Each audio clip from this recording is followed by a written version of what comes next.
Welcome into the In the Money podcast for KeenelandSelect.com. I'm Tom Leach along with Jim Goodman. We're going to be taking a look at the Saturday late pick 4 at Oaklawn, headlined by the Purple Martin Stakes. But, Jim, it's just hard to think about this weekend without thinking about what it might have been like at Keeneland under different circumstances, all those stakes races and beautiful weather. Yeah, and with the mild winter, all the trees have come out. It's just absolutely gorgeous over there. I took a picture in the paddock on Wednesday and tweeted it out with no people in the paddock, and it was got a lot of likes on Twitter, but I also got a lot of comments about, man, they wish they were there. I don't we feel all? the same way. It's just it's a sad time, but we're going to get back to normal before we know it. Fall meet's not that far away. It's only 6 months away, and there are some talks that we might be able to run a very short meet this summer if everything would work out. That would be wonderful. Great. So hopefully we'll keep our fingers crossed on that. In the meantime, we do have racing around the country. So as I like to say, it's something we can watch as sports fans and not know what the outcome already is, like with all the other sports that we're watching. So let's jump into the Oaklawn card, and the stakes race is the Purple Martin, not graded, but it's for 3-year-old fillies going 6 furlongs. You've got a couple of horses who have, one in particular was just debuted with a big buyer figure, a 94. Another one that had a 98 in a 3-year-old debut. So a couple of big numbers there to consider. How did you see the Purple Martin? Yeah, this is a nice race for a $100,000 stakes race. There aren't any graded stakes this weekend, so we picked this one to focus on. Frank's Rocket, Bill Mott came off a long layoff.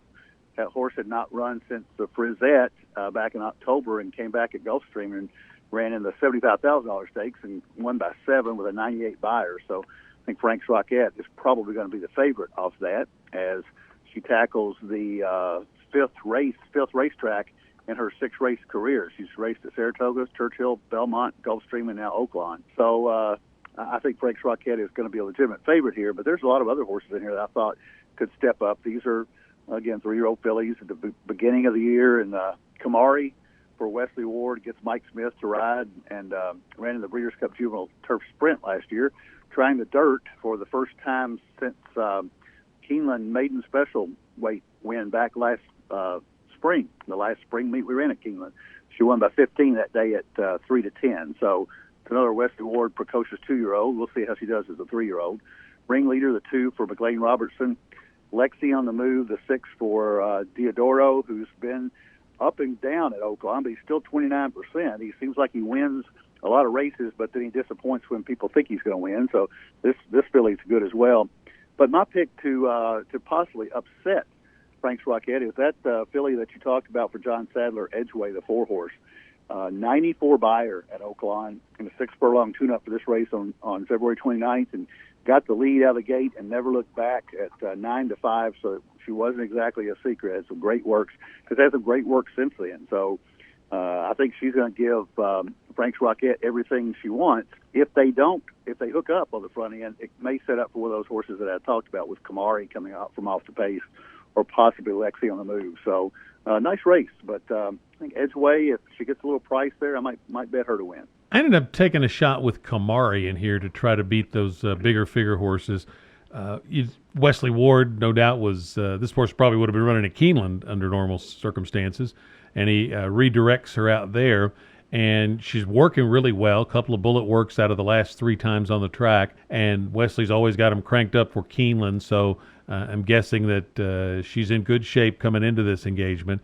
She beat Colts last fall at Keeneland. Now she's got to run as well on the dirt as she has on the turf, but she started her career like gangbusters. And I know talking to Wesley for an interview for the Keeneland social media before that race last fall, that he was really, really high on this filly. And then she went out and had a little bit of a troubled trip in the Breeders' Cup race again against boys, but was beaten less than 3 lengths. And I think she's going to run big. Mike Smith rides, but she's going to have to improve on the numbers. But I'm hoping to get a little bit of a price for that. So we'll see. Frank's Rocket would be the one would go to if not for Kamari and Edgeway. And the only other one I would take a look at was maybe Lexi on the move, just for the connections, and they're 2 for 2 at Oaklawn. But I think it's probably one of those other three that gets the money in the Purple Martin. But Kamari is going to be my win pick. So we'll go through the late pick four here, and we'll start in the seventh. We'll just talk a little bit about each race, and then we'll come back and do our tickets. But the seventh race is a non-winners of one allowance for 6 furlongs for fillies and mares 3 and up. Cipriano Contreras is a trainer that I've observed, sharp claiming trainer, and when he picks up a horse, it usually takes a start or two for them to find their best running. And Lady Gusto improved in her second start for Contreras, and I'm thinking that maybe she could have another move forward in her. He's got another one in here that is one of where a guy he uses more often, De La Cruz, rides. That's in the midst of Biz, the 2, and her buyer's improved in the last 2 starts, but she's had several starts since coming into this barn, whereas the other one is just making her 3rd start in this barn. So if I'm betting within the race, I'm just going to play those 2 on top, thinking he'll win with one of them. And then I like Portal Creek in the 2nd start for the Matthews barn, Dolce Ride for Cox and Talamo. Those are strong connections. If you're going deeper, Savvy Alley, the 5, and a horse whose name I just love, Marianne or Ginger, if you're an old Gilligan's Island fan, the 3 horse. But I like one of the Contreras fillies to win this. How do you see the 7th? You stole my thunder. I like Marianne or Ginger. How can you bet against a horse named for Gilligan's Island, the two women? Okay, were you a Marianne fan or a Ginger fan? Marianne. Me too. I think Marianne's just the girl next door type. Yes. Ginger was a little bit too glamorous for me, so yes. I'm a Marianne type too. I actually picked Marianne or Ginger. I think Jeremiah Englehart is a nice trainer. This filly debuted in a stakes race, a $150,000 stakes race at Belmont. So they obviously thought a lot of her from the very beginning. She won that at 3-1. Now she's had some issues obviously since then. This is her first start as a 3-year-old. But I'm gonna take her here. Absolutely don't know what kind of race she's going to have in her, but just from the back class, I'm going to say that she's going to take this race. You make an interesting point about Contreras. I picked Contreras' horse in the midst of Biz 2nd because she's got a lot of gate speed, and she may, from that 2-hole, just try to wire them. I didn't look at Lady Gusto at 30-1. That would be a nice filly on top, so I hope you're right there. I used Dulce Ride for Brad Cox, taking over from Anna Mia, and that's a big jump up in trainers, obviously, with Brad Cox taking over. And I also had Randy Matthews, Portal Creek, right there with the 2-horse in the midst of Biz last time out, so you got to use her. And I also used Cardamon for Bill Mott, 19% off of a long layoff. This horse hadn't been out since Churchill back in the November and ran pretty well with Le Peru. Martin Garcia takes the ride. That's a plus as well, so I'm going to use Bill Mott's horse.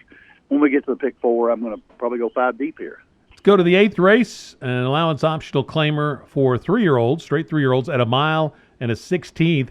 Got a couple of horses who, if the Derby were still coming on the first Saturday in May, would be trying to get on that Derby trail. They've been competing in Derby preps, Answer In and Finnick the Fierce being those 2. How do you see the 8th?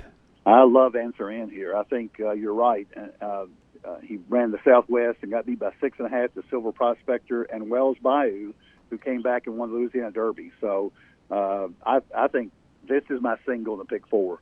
Finnick the Fierce ran the Risen Star, got beat by 4 1/4. That race has not come back as tough as I thought it might have. Modernist came back and ran okay in the Louisiana Derby, but he couldn't. He tried the LeCompte and tried the Risen Star and didn't really threaten in either one of those. So I'm thinking Answer In with that very competitive race in the Southwest is probably better. The other horses in here I really couldn't make a case for. I think this is the easiest race on the card to handicap. If you go any deeper than those 2, General Trev possibly for Asmussen, but that's off a maiden win at Oaklawn, and I don't think that compares anywhere close to what Answer In and Finnick the Fierce have done. So that's where I stand here. I'm going to single in the pick 4 when we get to that. Answer In was who I liked on top too. I mean, that was that 87 buyer behind Silver Prospector and Wells Bayou last time. That's strong. Wells Bayou came back to win the Louisiana Derby, so it was a really good field that he caught last time.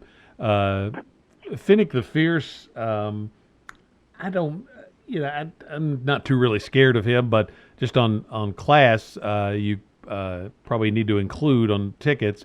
General Trev debuting at a mile is impressive. It's a nice speed figure too, a 75, and it's Asmussen making a bold move here rather than just taking the first allowance condition. Could pick maybe a little easier spot. So I think that suggests some confidence in this horse's ability.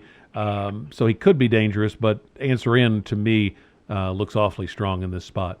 We talked about the 9th, the Purple Martin. Let's go to the 10th race. It's a mile and 16th maiden for 3-year-olds and up. How'd you see that one? I thought this one was wide open.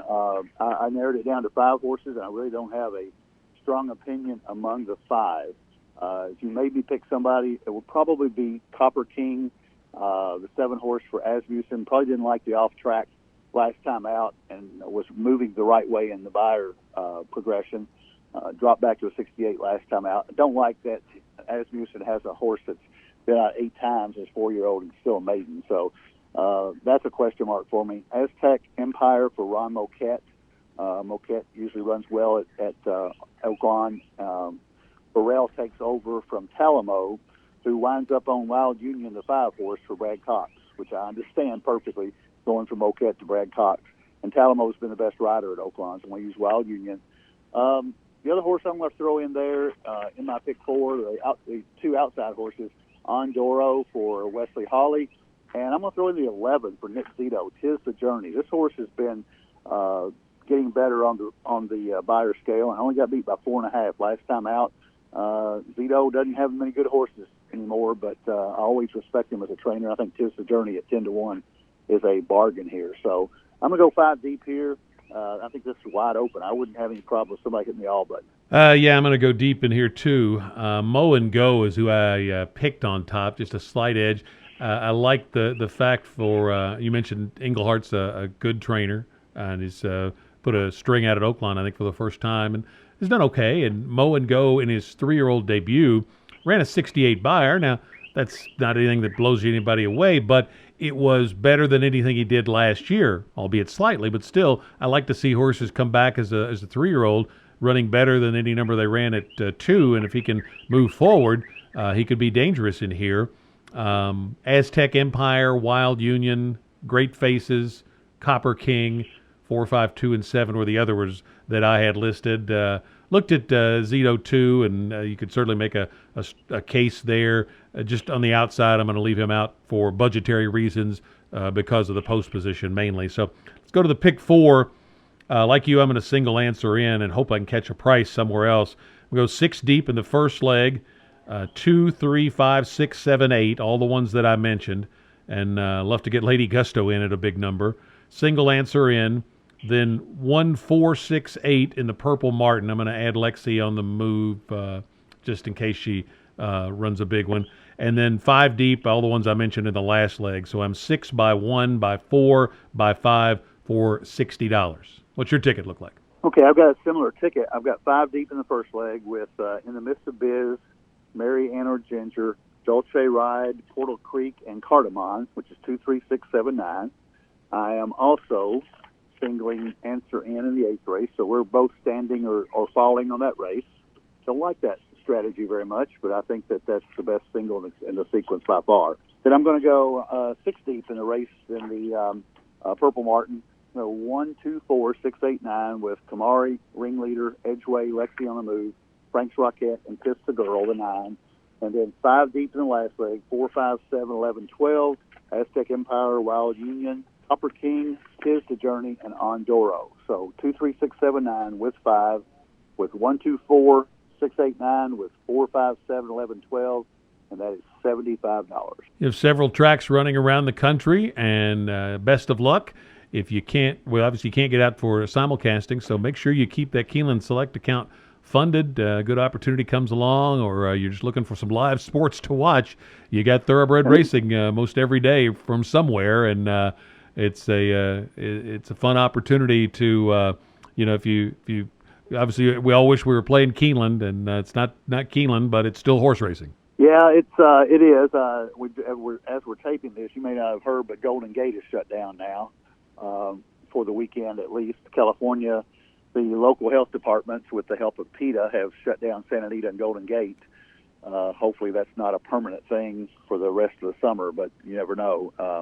But Oaklawn, Tampa, Gulfstream, all running now, all have big competitive fields because that's where the horses are, and you can make some money. And it's a lot of fun. We're getting a lot of national publicity. I don't know if they're carrying it on Fox this weekend or not, but last weekend TVG was simulcast on NBC Sports for a while, and Fox FS1 had it on their main channel. So horse racing is at least surviving a little bit with no fans in the stands, but it's tough, and hopefully we'll get back to normal sometime soon. And if you have friends that like to bet sports, they can't do that right now, so tell them to give racing a try and sign up for a Keeneland Select account. They can get a bonus by doing that and get to play some live sports. Yeah, we're coming up with something. Just keep your ears tuned for a marketing effort in the next week or so. We're going to try to match your first deposit to try to get more players in on Keeneland Select. So great. You might listen to Tom's show every day. We'll probably get some ads on there. Just kind of giving you a teaser right now, but we're looking into the economics of that. We obviously are not going to get the sign-ups that we normally get during Keeneland's live meet, so we're trying to do something to get more sign-ups. So for new players, we're going to try to do something to match their initial deposit, and that way you get 2 bets for the price of 1. Great. Well, everybody's got to think creatively these days, so good luck with that, and we'll be back next week for another edition of the In the Money podcast. For Jim Goodman, I'm Tom Leach for KeenelandSelect.com.